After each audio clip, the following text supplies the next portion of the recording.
Hope you're doing good. Hope you had a good day today.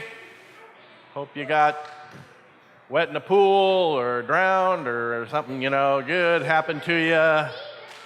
Saw a lot of people on crutches. Good job. That's the way to do camp. Good job. Go home. Take home those scars from camp, those bruises, those owies, those boo-boos. It's a great time at camp. I am not ashamed to stub my toe. Yes, camp is great. I want to finish up tonight on the topic we had today about being not ashamed to choose Jesus as your Lord and Savior. Biggest decision you would ever make, biggest choice you would ever make is who you're going to put your trust in for the rest of your life, who you're going to call on, who you're going to serve, who can get you into heaven, who do you want as your go-to person in life. And some of you have already made that decision. Some of you already chose Jesus as the Lord of your life. You already came forward at a camp or at a church or at a function. You already stood in front of people and said, I believe that he's the Son of God and he died for me. Some of you have been very close to doing that and maybe said it to yourself, but you've never said it publicly so that other people can get excited for you that you had chosen Jesus as the Lord of your life. And maybe you'll get an opportunity tonight to say, you know what, I'm going to do that in public. I want the rest of my friends to know that I'm going to choose Jesus tonight. And you might get a chance to do that tonight. Some of you are on the cusp of deciding, I'm not sure yet.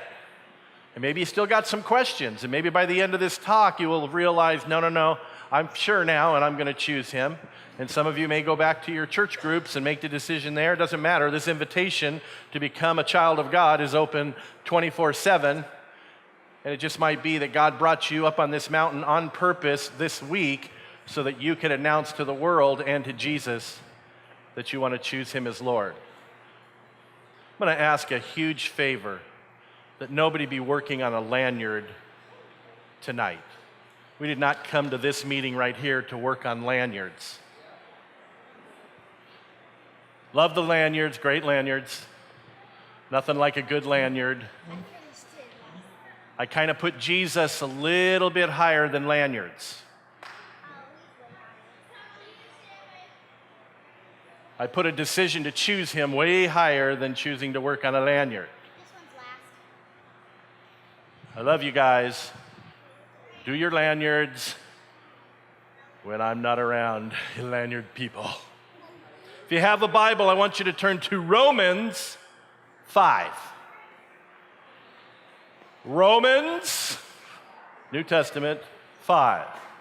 And you're saying to yourself, wait a minute, I'm not a Roman. Why am I turning to Romans 5? But you're going to ask yourself two questions. Somebody just asked me to turn to a book in the Bible, so I'm going to ask myself two questions. Where would I be in this story if I was around then?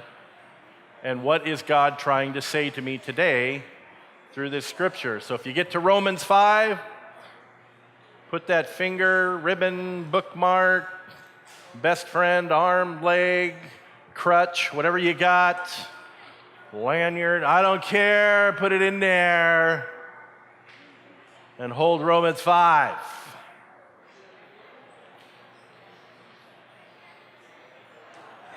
So there are two outs and we have a man on third base. And the game is tied and we have a chance to take the lead and possibly win the game.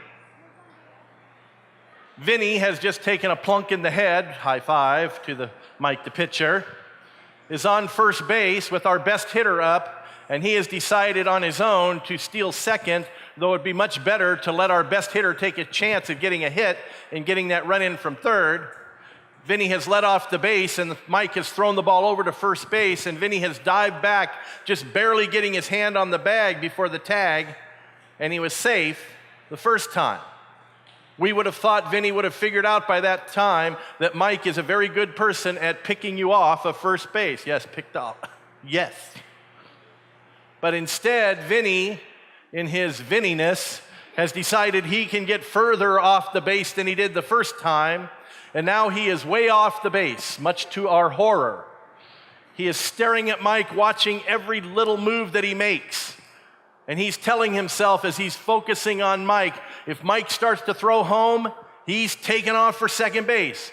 And if Mike tries to throw over to first base again, he's going back to first base. And he is staring him down, and we are screaming, "Get back, Vinny, get back." And he can't hear us because he's focused on Mike, and he's watching his every move. And then he sees Mike go into his windup, and he sees Mike start to throw home. So Vinny takes off for second base, but then out of the corner of his eye, he sees that Mike is really throwing the ball to first base. So he goes back to first base, both ways, at the same time. And he falls on his knees, and the first baseman catches the ball and tags him out, and the inning is over. We're like, "Why, Vinny, why?" We throw his hat and glove at him, say, "Get out there, maybe we'll get him next inning." Vinny hasn't moved. Vinny is still down on all fours, and this is what we hear from Vinny. "I can't move. I can't move." We're like, "Yeah, we just saw that, Vinny. Now get out there." He's like, "No, I can't move." Do you know why he couldn't move?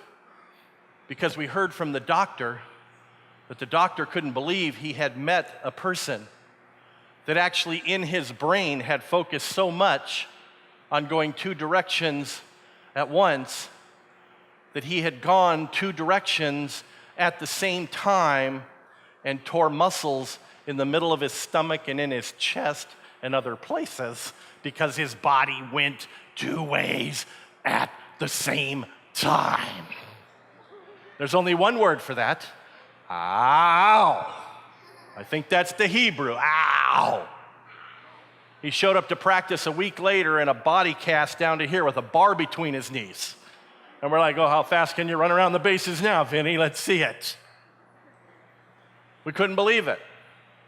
When I initially saw him fall on the ground, I thought he had given up.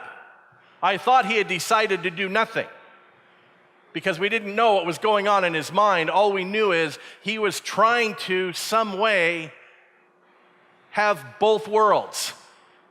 He was trying to go this direction and go that direction, and he ended up on his knees in a lot of pain, not accomplishing anything.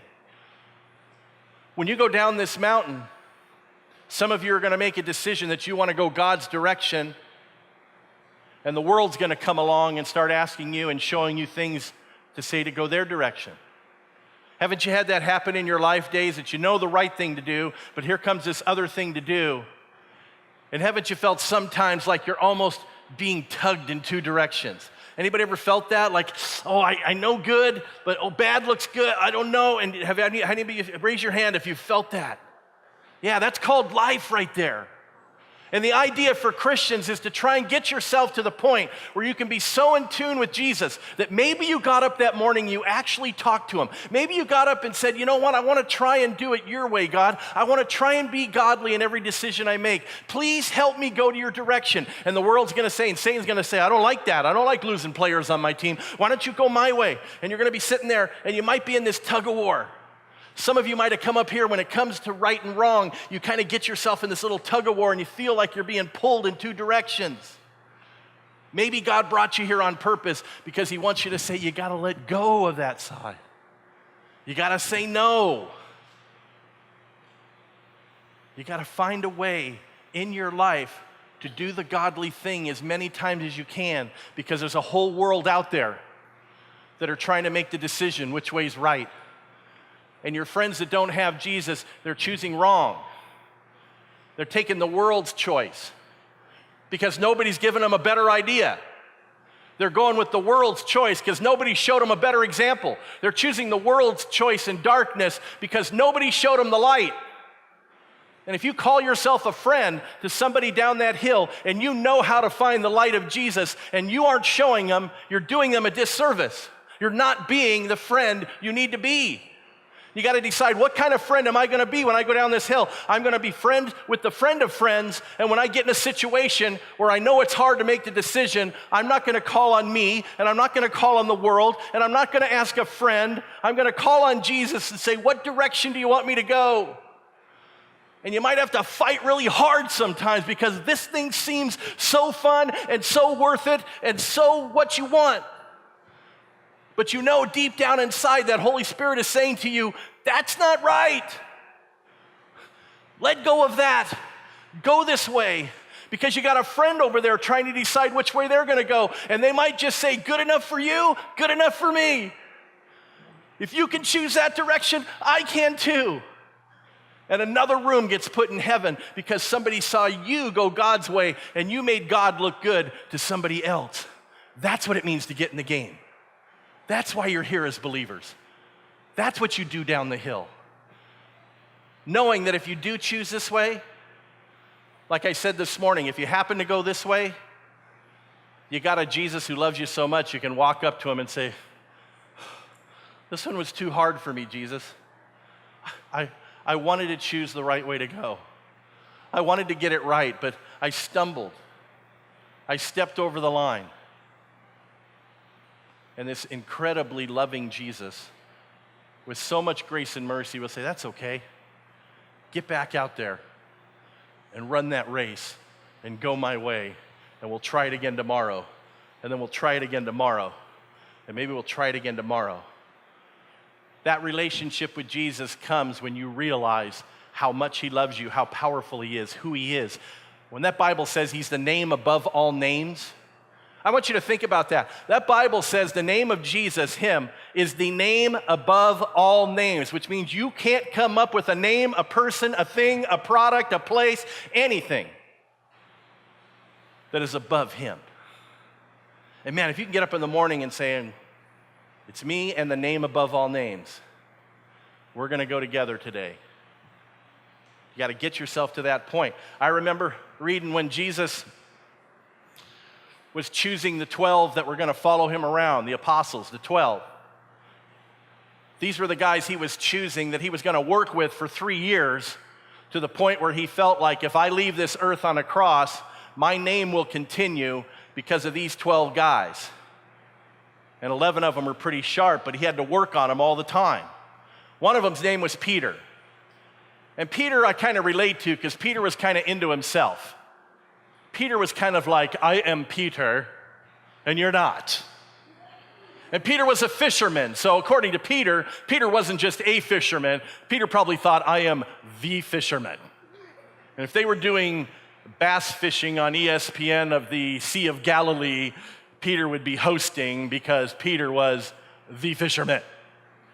And Peter went out fishing one day. The fisherman went out fishing. He went out during the day, and he started fishing, and he didn't catch any fish. Then he went out the next day, then he went out later that day and fished, and he didn't catch any fish. He stayed in his boat for that night, and he kept fishing. He didn't catch any fish. It became midnight. He kept fishing. He hadn't caught one fish. It went to 3 a.m. in the morning. He's still fishing, getting tired and weary, and he hasn't caught any. He went the entire night to the next morning, fishing the entire time, and didn't catch one fish. And this wasn't fishing back then when you took your little pole and threw it in the water. Ving, click. A ving, click. No, fishing then was you took this giant rope net and you threw it out on the water, in hopes that when it sunk down in the water, fish would be so dumb they'd say, hey, what's that? I don't know. Why don't we swim on top of it? Good idea, Bill. And they'd swim on top of this net, and then they'd pull in this net and catch all these fish that were on top of it. Oh, way to go, Bill. Now we're going to be sushi or something. What are you doing, Bill? And when that rope net goes into the water and soaks up water, it gets heavy. And he's been pulling this rope net in and throwing it out on the water and pulling it in. Can you imagine how sore his muscles are? He goes through the whole night. He hasn't slept. He's getting tired and weary, throwing the net out. Morning comes, he's so dismayed because the fisherman hasn't caught any fish. He's sore and he's tired.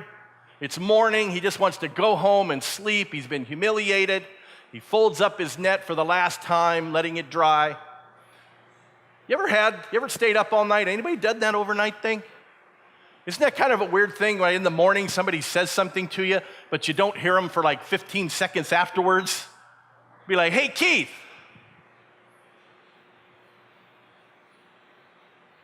Yeah? What are you going to do today? Sleep. Well, that's where Peter's at. He just wants to go home. I remember I was going to do this all-nighter thing, so I prepared at my house. We had this velvet couch, really soft velvet couch. And I had this big goose down pillow, really soft pillow. And I put it there, and I got it ready with this nice, warm, this comforter, and I set it up there. And I even had it positioned. I opened up the curtains because I knew in the morning sun would come in, it would hit the window, and like a magnifying glass, it would bake this pillow into this nice, warm, soft, gooey pillow.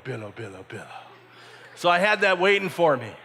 So when I headed home that morning, I knew I could just lay down and just disappear into this pillow for 3 days, and nobody would care. Oh, pillow. Well, if Peter had been preparing, he's probably thinking to himself, oh, pillow. I just want to go home to the pillow. So he puts everything, goes to get out of his boat, and what had happened was Jesus got up early that morning in the town and was walking through the town. And because he'd been doing so many amazing things, the whole town is following Jesus around saying, do some healings, teach us, talk to us, share anything with us, Jesus. We want to hear from you. And the Bible says in that story that the people pushed in on Jesus so much to hear from him that Jesus backed up, and he actually backed out into the bay, into water up to his knees, and the people were pushing in on him on the shore. He's thinking, what am I going to do? I want to talk to these people. It's a little crazy. He looks over and he sees a boat, and he says, maybe if I can sit in that boat here on the bay, I can preach to all the people on the shore. Unfortunately for Peter, it was Peter's boat. And he looks over and he goes, hey, Pete.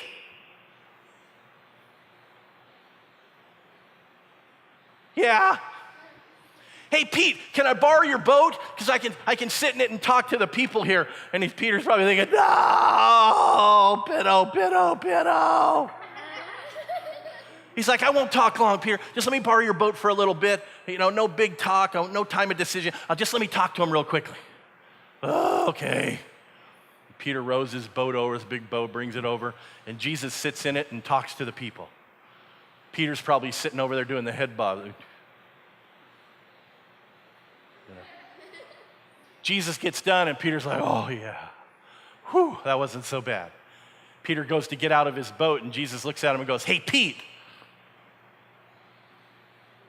What? He goes, I got this great idea, Pete. Pitto? Tell me you're going to say Pitto.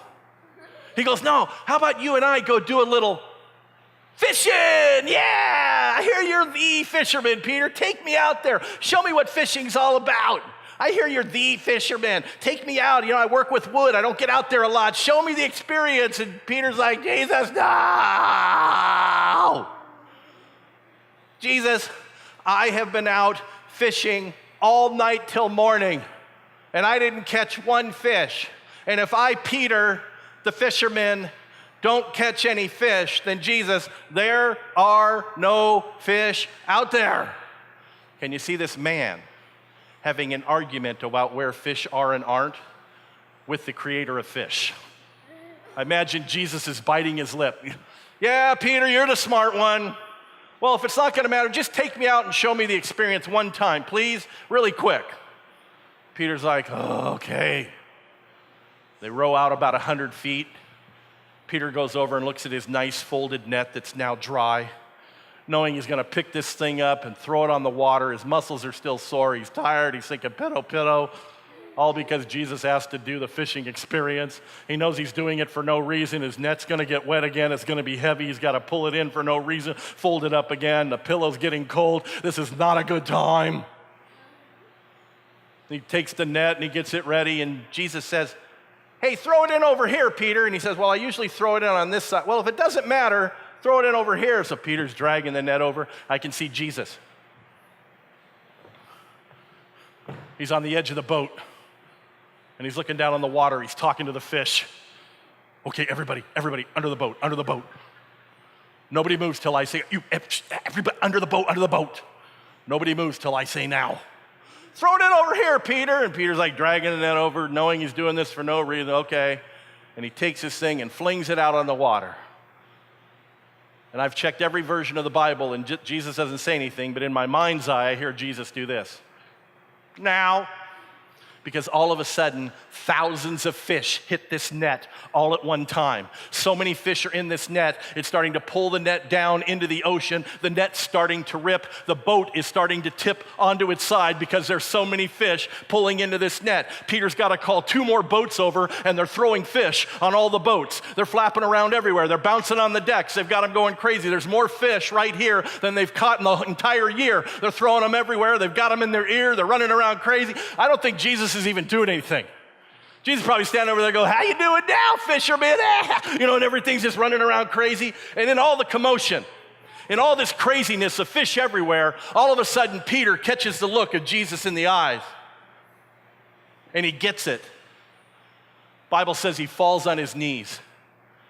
And he says, Jesus, don't even look at me. I've been such a fool. You see, at that moment, Jesus went from being just a guy to Peter to the guy. Who is this guy that can command fish? Jesus just went in 1 second from just a guy to the guy. And Jesus could have looked at Peter and said, yeah, Peter, you're pretty arrogant. You're always talking about you. I don't know what I'm going to do with you. But that's not the love of Jesus. Jesus looked at this guy on his knees saying, I'm not even sure I can look at you because of how great you are and how little I am. And Jesus says, Peter, look at me. You think this is exciting? Up to your knees in fish? You think this is why you're here? Up to your knees in fish? Peter, wait till I have you up to your knees in people who need me. Peter, wait till I have you up to your knees in souls that need a Savior. Peter, that's when life gets exciting. And everybody stood there in amazement on these boats, saying, who is this man that can control everything? Who is this man that knows how little we are and still loves us? Who is this man that could choose anybody to be his people? And he chose me. I promise you, for the Christians in the room, you're going back to a world that is knee-deep in people who need Jesus. You are going back to a neighborhood, a school, even family that are knee-deep in who needs Jesus. And let me tell you, when you go back there and you have chosen not to be ashamed of the gospel and you stand up for Jesus knowing he's not just some guy, he's the guy, life will get exciting. That's when it gets fun. But you got to choose him. You got to decide to choose him over everything else. He needs to become the name above all names. I can remember, I think I was like 12 or 13 years old. I came home and my dad had these 3 big things in the middle of the living room that I didn't know what they were. There was a big green one, a big blue one, and a big orange one. I said, what are those? He goes, those are backpacks. I go, oh, cool. What's a backpack? He's like, we're going to take them, fill them up with stuff, and we're going to go backpacking in the mountains. Oh, cool. What's backpacking? We're going to load everything we need for 4 days, and we are going to go into the mountains and live just on the land. No buildings, no city, no electricity. Just you, your brother, and me, my dad said, in the mountains for 4 days, and you're going to have everything on your back that you need. And I'm like, cool. He goes, hey, it's not easy. You got to get out there and practice backpacking. We got a couple days. So fill that backpack up and get out there and walk around. So I stuff it so it looks full. And I put it on and I go outside and I'm walking around the neighborhood. Hey, Keith, what are you doing? I'm practicing backpacking. We were going to play a little basketball. You want to play No. I'm practicing backpacking. The day finally comes. We get there. My brother puts on his pack, my dad puts on his pack, and they put my pack on me, and all of a sudden it goes, boom. Dad, I I will not be going backpacking today because I cannot move. You see, when I filled up my backpack to make it look full, I put like a blanket and a couple pillows in there. Weighed about 5 more pounds than normal. Now I have everything, clothes, food, sleeping, everything that I'm gonna need for 4 days, and now my pack weighs about 45, 50 pounds, and I weighed about 45 or 50 pounds, so we were at a stalemate there. I'm not going anywhere. My older brother's like, come on, don't be a wussy. All right. Where are we going? We're going up there? With this, we're going up there? What is that, like 3 miles? He goes, well, it's 3 miles straight up there, but that's not how you backpack. To go up there, instead of walking straight up there, you walk on these things called switchbacks, back and forth. Because some guy named Jim Switchback decided he'd make it 17 miles to go 3 miles to the top of the hill. And I'm already crying, are we there yet? We weren't even out of the parking lot. I'm like, no, I don't like that. One cool thing we had this backpacking cup. It was a little cup that clips on your belt so you don't have hands free. But if you ever run into good water, you just, and you get some water. My brother and I turned it into like a little gunfire. We're walking along, I'm tired, I'm whiny, we've only gone a little bit, I'm getting thirsty, I'm getting hot, and all of a sudden we hear from around the corner, I hear this, hey, that sounds like water. I'm like, oh. We walk around the corner, and here's this little stream coming down with this fresh, runoff, clear, pure water, cold. I'm like, yes. Get out my cup, bend down to scoop up some of this water, forgetting that I have a 50-pound pack on my back, and I just kept going down face first into the stream, boom, and I can't move or get up because my backpack is drowning me in this stream. My brother said it's one of the 5 funniest things he's ever seen in his life. My arms and legs flailing as a backpack is trying to drown me in a stream. I'm trying to scream, but it's this bubble. My dad has to grab the pack and everything and lift me up out of the water. I come up out of the water, I'm completely freezing cold, and I'm wet all the way down my front, even my jeans. Wet jeans. I don't know if you've ever done wet jeans, but jeans are not supposed to be wet. And so as I can feel the skin ripping off my legs with every step that I take, I made a promise to myself that I would never, ever go backpacking ever again. We get to the end of the last day. I have had 4 miserable days. And we come up, and the way out is just right there. The only problem is there's this huge rushing river going through there. My dad says, well, we got 2 options. We can walk 3 miles that way where I know there's a bridge to cross over the river and then walk 3 miles back and go out. Or we could cross over on this log that has fallen across the river right here and get across quickly. Dad, I will not be leaving the forest today, and I will be living here the rest of my life because I don't like plan A or plan B. And my dad says, we can walk across this log, you can do it. Just watch what I do what I do, get up there and do it. My dad gets up on the log and goes boop, boop, boop, boop, boop, boop, boop, right across. My brother gets up and goes boop, boop, boop, boop, boop, boop, boop, right across. So now they're over there and I'm over here. I'm like, Dad, it's been nice knowing you. Steve, you know. My dad says, get up on the log, you can do this. I don't think I can do this. You can do this. Get up on the log, picture where I step, do what I do, step where I step. So I step up on the log. My dad says, okay, now, first of all, don't look down. What do you do when somebody says that to you? You look down. It's like there's this muscle in the back of your neck that's just waiting for somebody to say, don't look down. It just goes, boop. It's like, don't look down, boop. I'm going to give you a freebie. When you guys are parents and have kids and you don't want them to look down, you look at them and say, don't look up. Because if you say don't look up, they're going to do this, boop, and everything's going to be fine. So take that, put that in your pocket, keep that one. That's a freebie. You can have that for the rest of your life right there. So I look down, and the river is rushing so hard under the log, it makes the log look like it's moving to the left. The water's going so fast, the log Dad, the log is moving to the left. He says, no, it's not. It just looks like it. Oh, what's the difference? So you want me to walk on a log that appears to be moving to the left? He goes, you can do this. Just focus on me. So look at me. Step where you think I stepped. You can do this. I don't know if I can do that. You can do this. Oh, and I need you to do something. What? I need you to undo the belt on your backpack. Why? Don't ask me why. Just undo the belt on your backpack. Okay. Why?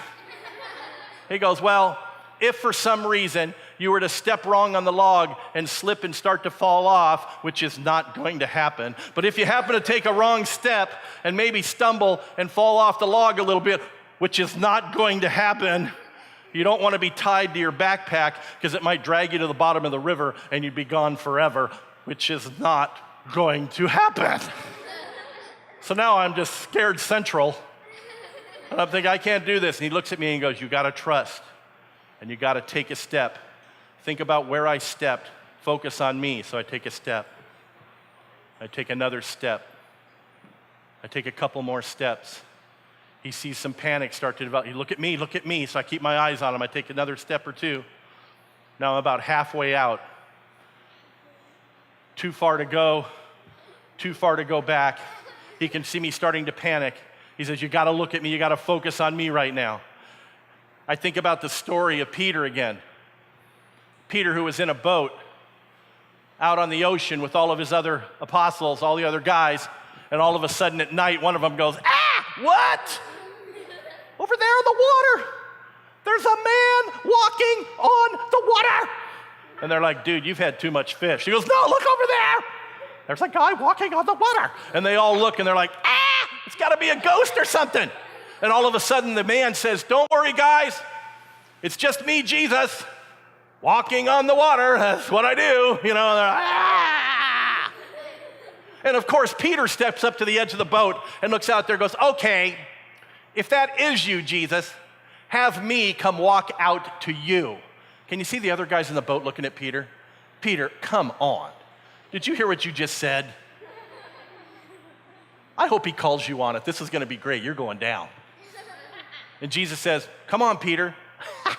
It's going to be great. And Peter, can you imagine Peter? Reaches that leg over the edge of the boat. And he reaches down and he taps the water. And it's wet, but it's firm. All the guys in the boat are like, whoa. Again, I think that's the Hebrew. Whoa. And then he, still holding on to the boat, lifts that second leg over, puts it down, touches the water, and it's wet, but it's firm. Whoa. But then some of the people on the boat are like, okay, Peter, fun's over. Get back in this boat. The game's over, Peter. Get back in this boat. We're fishermen. We know on a rough storm like this, the safe place to be is on wood. Peter, get back in this boat. And maybe Peter looks over his shoulder and there's Jesus going, come on, Peter. And the people there are saying, get back in the boat, Peter. And Jesus is going, come on, Peter. Let go of that old life, Peter. Why don't you let go of what the world says makes you safe, Peter? Why don't you let go of what you think will make you okay, and why don't you go a different direction? Why don't you let go of that old life, and why don't you walk my way? And can you see Peter hearing this voice, the confidence in it growing, and maybe he takes one hand off of the boat, and now he's being held up, and then at the last second he feels the confidence of Jesus, and there's people on the boat saying, what are you doing? And he does the unthinkable. He lets go at that second hand, and the only thing holding him up is the power of the man he will spend the rest of his life following. And he turns and does the unthinkable and starts walking away from the boat, away from what the world says is safe, away from what the world says will make you okay. And he's walking a new direction, and he gets about halfway, too far to go back and still a long way to go, and a wave kicks up, and it's a little bit bigger than the rest, so he takes his eyes off of Jesus for just 1 second, and he starts to sink.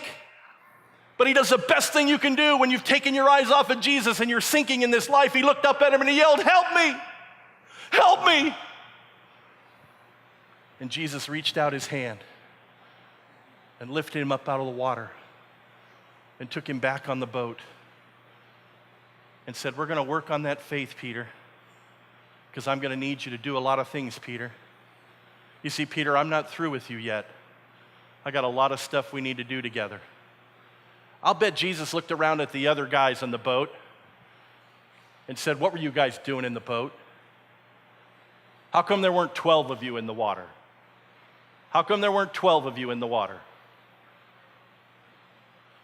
Next time I call to you, no matter where it is, think about coming my direction."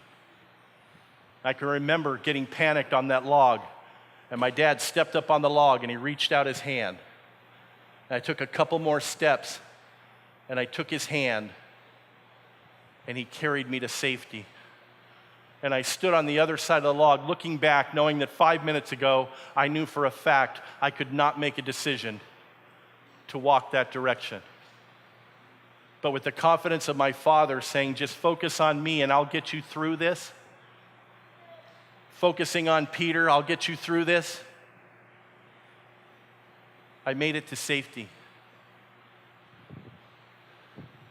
Jesus went to a cross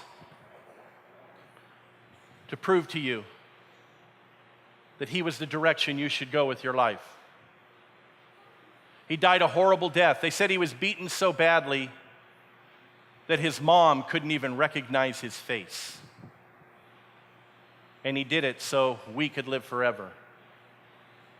I'm going to bring the band up, and we're going to get an opportunity to sing a song. Stay in your seats. I want this song to be a little different. I want it to be a time of decision for you. I want you to look at Romans 5. And if you don't have a Bible and don't have it, then I want you to hear this scripture. Because I want you to think about making the best decision you could ever make in your life if you've never made it before. And I don't want you to be thinking about what the person next to you thinks about you right now, because nobody next to you can get you into heaven. Go ahead and sit down.